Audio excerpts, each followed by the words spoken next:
ओम नमः शिवाय। राधे कृष्णा।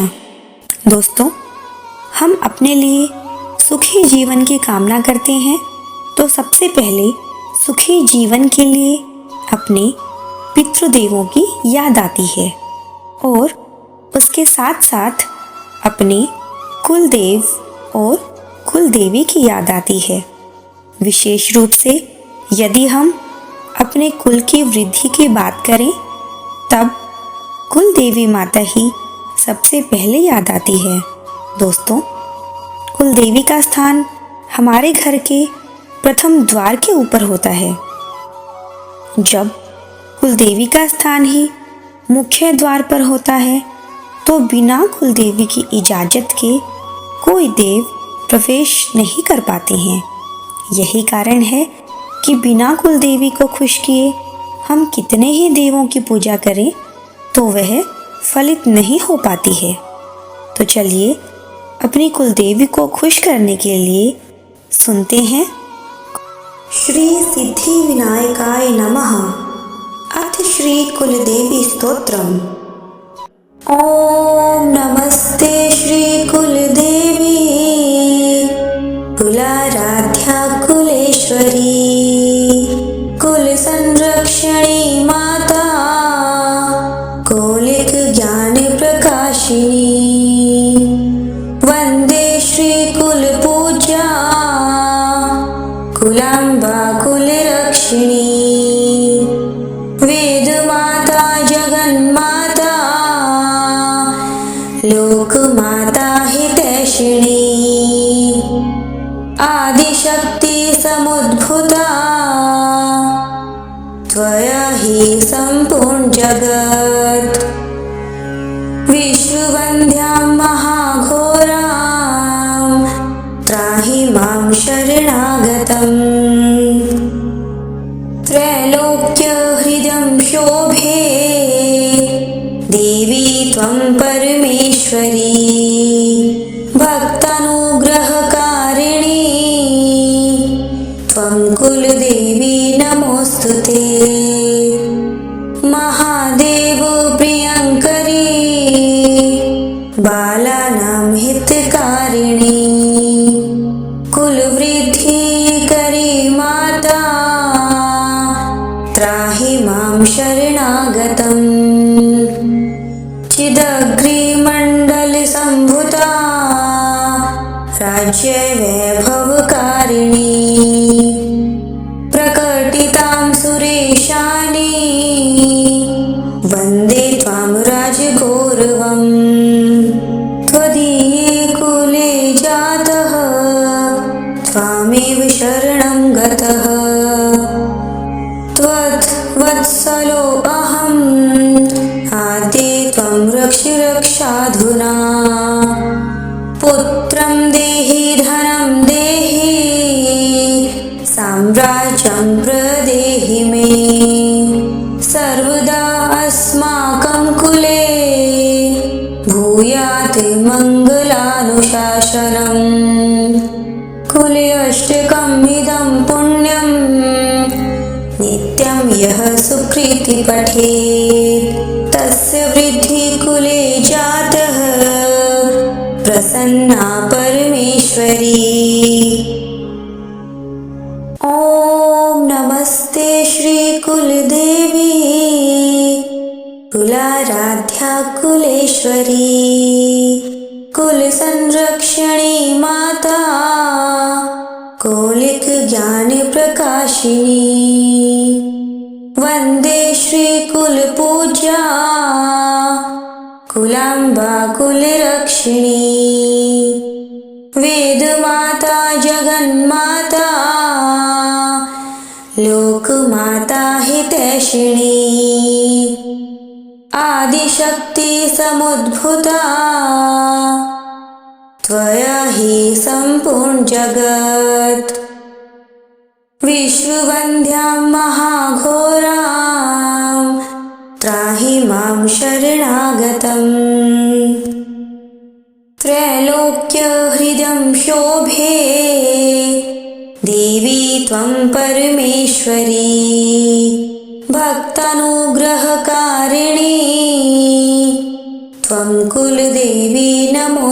नमोस्तुते। महादेव प्रियंकरी बालानां हितकारिणी कुलवृद्धिकरी माता त्राहि मां शरणागतम्। चिदग्निमण्डलसम्भूता राज्यवैभवकारिणी प्रकटितां सुरेशानी वन्दे त्वां राजगौरवम्। त्वदीये कुले जातः त्वामेव शरणं गतः। त्वद्वत्सलो अहम् आद्ये त्वं रक्ष रक्षाधुना। पुत्रं देहि धनं देहि साम्राज्यं प्रदेहि मे। सर्वदा अस्माकं कुले भूयात् मङ्गलानुशासनम्। कुले अष्टकम् इदं पुण्यं नित्यं यः सुकृति पठेत् तस्य वृद्धि कुले जातः प्रसन्ना परमेश्वरी। ॐ नमस्ते श्री कुलदेवी कुलाराध्या कुलेश्वरी कुल संरक्षणी माता कौलिक ज्ञान प्रकाशिनी। वंदे श्री कुल पूज्या कुलांबा कुलरक्षिणी। वेद माता जगन्माता लोकमाता हितैषिणी। आदिशक्ति समुद्भूता त्वया हि सम्पूर्ण जगत्। विश्ववन्द्यां महाघोरां त्राहि मां शरणागतम्। त्रैलोक्यहृदं शोभे देवी त्वं परमेश्वरी। भक्तानुग्रहकारिणी त्वं कुलदेवी नमोस्तुते। महादेव प्रियंकरी बालानां हितकारिणी कुलवृद्धिकरी माता त्राहि मां शरणागतम्। चिदग्निमण्डलसम्भूता राज्यवैभवकारिणी प्रकटितां सुरेशानी वन्दे त्वां राजगौरवम्। त्वदीये कुले जातः त्वामेव शरणं गतः। त्वद्वत्सलो अहम् आद्ये त्वं रक्ष रक्षाधुना। पुत्रं देहि धनं देहि साम्राज्यं प्रदेहि मे। सर्वदा अस्माकं कुले भूयात् मङ्गलानुशासनम्। कुले अष्टकम् इदं पुण्यं नित्यं यः सुकृति पठेत् तस्य वृद्धि कुले जातः प्रसन्ना परमेश्वरी। ॐ नमस्ते श्री कुलदेवी कुलाराध्या कुलेश्वरी कुल संरक्षणी माता कौलिक ज्ञान प्रकाशिनी। वंदे श्री कुल पूज्या कुलांबा कुलरक्षिणी। वेद माता जगन्माता लोकमाता हितैषिणी। आदिशक्ति समुद्भूता त्वया हि सम्पूर्ण जगत्। विश्ववन्द्यां महाघोरां त्राहि मां शरणागतम्। त्रैलोक्यहृदं शोभे देवी त्वं परमेश्वरी भक्तानुग्रहकारिणी त्वं कुलदेवी नमोऽस्तुते। महादेव प्रियङ्करी बालानां हितकारिणी कुलवृद्धिकरी माता त्राहि मां शरणागतम्। चिदग्निमण्डलसम्भूता राज्यवैभवकारिणी प्रकटितां सुरेशानी वन्दे त्वां राजगौरवम्। त्वदीये कुले जातः त्वामेव शरणं गतः त्वद्वत्सलो अहम् आद्ये त्वं रक्ष रक्षाधुना। पुत्रं देहि धनं देहि साम्राज्यं प्रदेहि मे सर्वदा अस्माकं कुले भूयात् मङ्गलानुशासनम्। कुले अष्टकम् इदं पुण्यं नित्यं यः सुकृति पठेत् तस्य वृद्धि कुले जातः प्रसन्ना परमेश्वरी। ॐ नमस्ते श्री कुलदेवी कुलाराध्या कुलेश्वरी कुल संरक्षणी माता कौलिक ज्ञान प्रकाशिनी वंदे श्री कुल पूज्या कुलांबा कुलरक्षिणी वेद माता जगन्माता लोक माता हितैषिणी आदिशक्ति समुद्भूता त्वया हि सम्पूर्ण जगत् विश्ववन्द्यां महाघोरां त्राहि मां शरणागतम्। त्रैलोक्यहृदं शोभे देवी त्वं परमेश्वरी भक्तानुग्रहकारिणी त्वं कुलदेवी नमोऽस्तुते। महादेव प्रियङ्करी बालानां हितकारिणी कुलवृद्धिकरी माता त्राहि मां शरणागतम्। चिदग्निमण्डलसम्भूता राज्यवैभवकारिणी प्रकटितां सुरेशानी वन्दे त्वां राजगौरवम्। त्वदीये कुले जातः त्वामेव शरणं गतः त्वद्वत्सलो अहम् आद्ये त्वं रक्ष रक्षाधुना। पुत्रं देहि धनं देहि साम्राज्यं प्रदेहि मे सर्वदा अस्माकं कुले भूयात् मङ्गलानुशासनम्। कुले अष्टकम् इदं पुण्यं नित्यं यः सुकृति पठेत् तस्य वृद्धि कुले जातः प्रसन्ना परमेश्वरी। ॐ नमस्ते श्री कुलदेवी कुलाराध्या कुलेश्वरी कुल संरक्षणी माता कौलिक ज्ञान प्रकाशिनी वंदे श्री कुल पूज्या कुलांबा कुलरक्षिणी वेद माता जगन्माता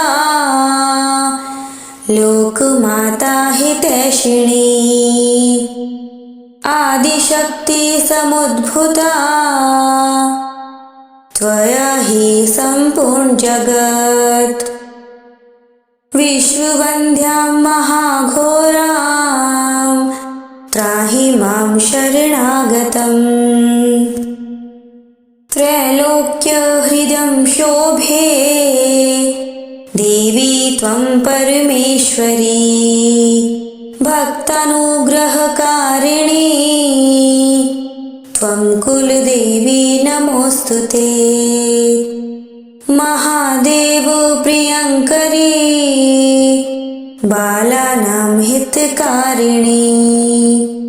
कुलवृद्धिकरी माता त्राहि मां शरणागतम्। चिदग्निमण्डलसम्भूता राज्यवैभवकारिणी। प्रकटितां सुरेशानी वन्दे त्वां राजगौरवम्। त्वदीये कुले जातः त्वामेव शरणं गतः। त्वद्वत्सलो अहम् आद्ये त्वं रक्ष रक्षाधुना। पुत्रं देहि धनं देहि साम्राज्यं प्रदेहि मे। सर्वदा अस्माकं कुले भूयात् मङ्गलानुशासनम्। कुले अष्टकम् इदं पुण्यं नित्यं यः सुकृति पठेत् तस्य वृद्धि कुले जातः प्रसन्ना परमेश्वरी। ॐ नमस्ते श्री कुलदेवी कुलाराध्या कुलेश्वरी। कुलसंरक्षणी माता कौलिक ज्ञान प्रकाशिनी। वन्दे श्री कुलपूज्या कुलाम्बा कुलरक्षिणी। वेदमाता जगन्माता लोकमाता हितैषिणी। आदिशक्ति समुद्भूता त्वया हि सम्पूर्ण जगत्। विश्ववन्द्यां महाघोरां त्राहि मां शरणागतम्। त्रैलोक्यहृदं शोभे देवी त्वं परमेश्वरी। भक्तानुग्रहकारिणी त्वं कुलदेवी नमोऽस्तुते। महादेव प्रियङ्करी बालानां हितकारिणी। कुलवृद्धिकरी माता त्राहि मां शरणागतम्। चिदग्निमण्डलसम्भूता राज्यवैभवकारिणी। प्रकटितां सुरेशानी वन्दे त्वां राजगौरवम्। त्वदीये कुले जातः त्वामेव शरणं गतः। त्वद्वत्सलो अहम् आद्ये त्वं रक्ष रक्षाधुना। पुत्रं देहि धनं देहि साम्राज्यं प्रदेहि मे। सर्वदा अस्माकं कुले भूयात् मङ्गलानुशासनम्। कुले अष्टकम् इदं पुण्यं नित्यं यः सुकृति पठेत् तस्य वृद्धि कुले जातः प्रसन्ना परमेश्वरी। ॐ नमस्ते श्री कुलदेवी कुलाराध्या कुलेश्वरी। कुलसंरक्षणी माता कौलिक ज्ञान प्रकाशिनी। वन्दे श्रीकुलपूज्या कुलाम्बा कुलरक्षिणी वेदमाता जगन्माता लोकमाता हितैषिणी आदिशक्ति समुद्भूता त्वया हि सम्पूर्ण जगत् विश्ववन्द्यां महाघोरां त्राहि मां शरणागतम् त्रैलोक्यहृदं शोभे देवी त्वं परमेश्वरी भक्तानुग्रहकारिणी त्वं कुलदेवी नमोऽस्तुते महादेव प्रियङ्करी बालानां हितकारिणी कुलवृद्धिकरी माता त्राहि मां शरणागतम् चिदग्निमण्डलसम्भूता राज्यवैभवकारिणी प्रकटितां सुरेशानी वन्दे त्वां राजगौरवम् त्वदीये कुले जातः त्वामेव शरणं गतः त्वद्वत्सलो अहम् आद्ये त्वं रक्ष रक्षाधुना पुत्रं देहि धनं देहि साम्राज्यं प्रदेहि मे सर्वदा अस्माकं कुले भूयात् मङ्गलानुशासनम् कुले अष्टकम् इदं पुण्यं नित्यं यः सुकृति पठेत् तस्य वृद्धि कुले जातः प्रसन्ना परमेश्वरी।